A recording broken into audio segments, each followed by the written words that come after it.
Le frein, c'était le coût, c'était la vitesse de mise en place pour des filiales petites,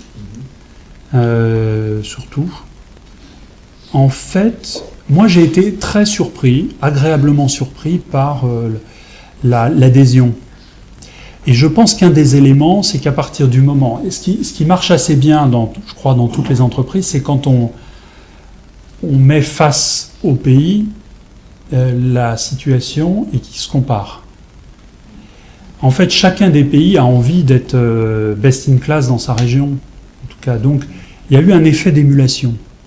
L'émulation, si le projet les inspire, elle fonctionne bien. Si le projet ne les inspire pas, ils ne vont pas se battre pour être le premier. Mais si le projet leur plaît, en fait, très vite, ils n'aimaient pas tellement l'idée d'être le pays le moins généreux. Parce que ça... C'est pas facile à porter quand on est patron pays et de dire bah oui, moi je suis en retard sur tout le monde, mais c'est pas grave, je fais avec, ça va très bien dans mon contexte. Et après il y a eu l'élément financier. Et l'élément financier, donc c'est là encore, c'est des problèmes de priorité. Tout ça coûtait de l'argent, mais ça n'allait pas mettre les filiales en déséquilibre. C'était juste faire passer ça en priorité avant d'autres choses, peut-être d'autres investissements. J'ajouterais que ça s'accompagnait de la vision du président du pays en question par rapport à votre président directeur général. Parce que toutes les entreprises aujourd'hui en période un peu de crise disent je veux garder de l'agilité, donc peut-être que je ne vais pas aller aussi loin dans ce que vous faites pour justement conserver cette agilité et puis étendre à faire un plan jusqu'en 2025, comme vous le disiez tout à l'heure, pour progressivement atteindre cet objectif-là. Ça aurait pu être un frein.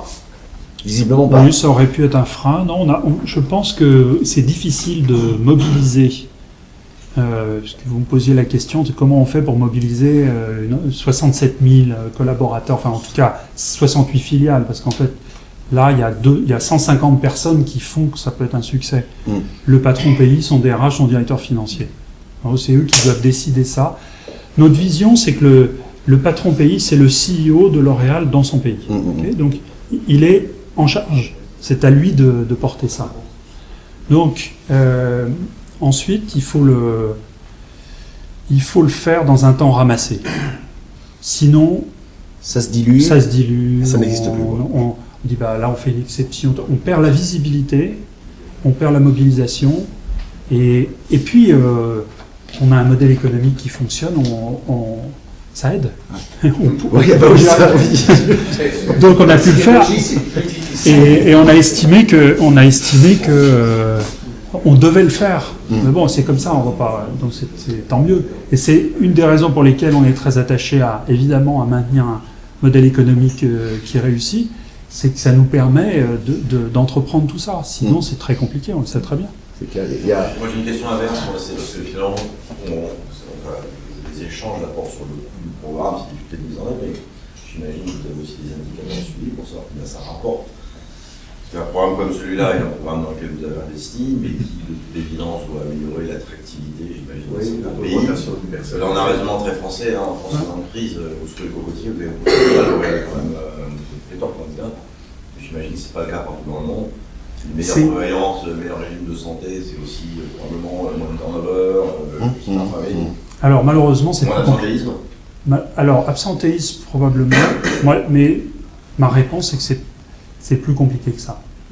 La fidélisation de nos talents, les taux de turnover qu'on peut avoir notamment dans un certain nombre de pays émergents, on se dit que ça contribue, mais le style managérial est un autre sujet compliqué et il contribue, et quand ça se passe moins bien, c'est beaucoup plus destructeur, et ça suffit pas pour retenir les gens.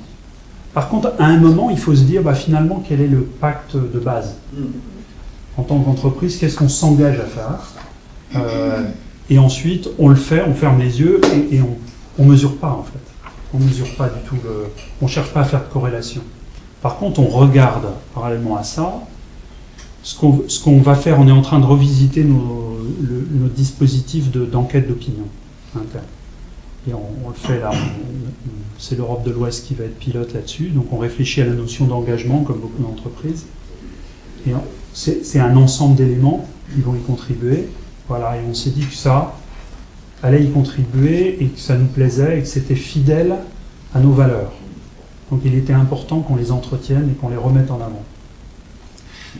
Mais pour aller plus loin sur cette question, excusez-moi, je veux juste aller un petit peu plus loin. Au tout début, votre président disait qu'il veut concilier développement social et développement économique et business. Donc ça veut dire que les deux vont de pair et que si vous investissez dans ce programme, c'est pour aussi avoir des retombées. Voilà, et après se dire comment le mesurer, là visiblement...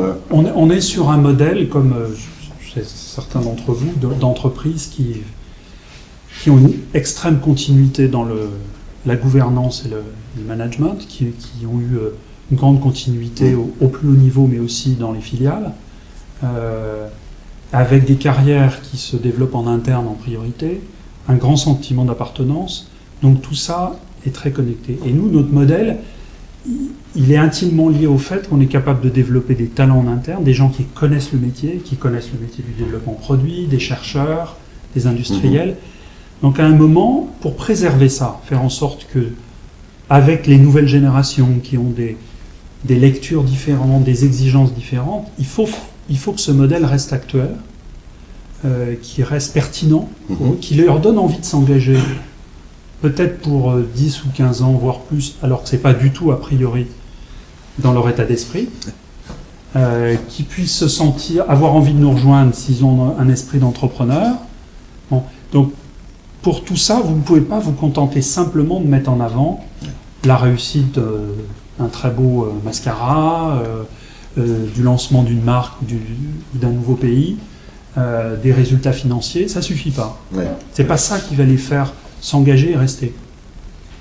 Probablement, ma génération, on est resté parce qu'il y avait une aventure, il fallait développer des filiales, on en faisait partie, il y avait une phase de conquête qui est très excitante. Ouais. Cette phase de conquête, elle n'est pas terminée, bien entendu, mais on est déjà bien installé. Maintenant, il faut passer à une nouvelle phase, et donc il faut constamment redonner du sens pour qu'ils se disent, au fond, ça me va très bien de contribuer à cette entreprise-là pour telle et telle raison. Et c'est pas uniquement pour le résultat économique. Ça marche plus. Merci beaucoup Olivier Lecoq, Je vous en c'était très agréable. Merci.